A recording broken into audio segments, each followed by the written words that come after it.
નમસ્કાર.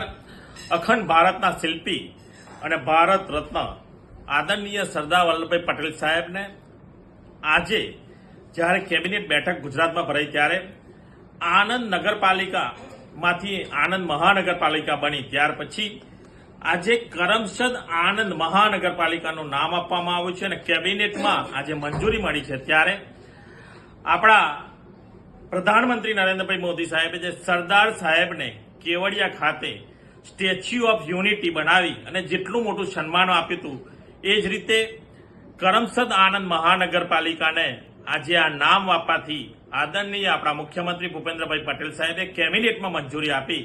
આપણા પ્રભારી આદરણીય ઋષિકેશભાઈ પટેલ સાહેબે એને પ્રેસ કોન્ફરન્સ કરી અને આ નામની જાહેરાત કરી છે.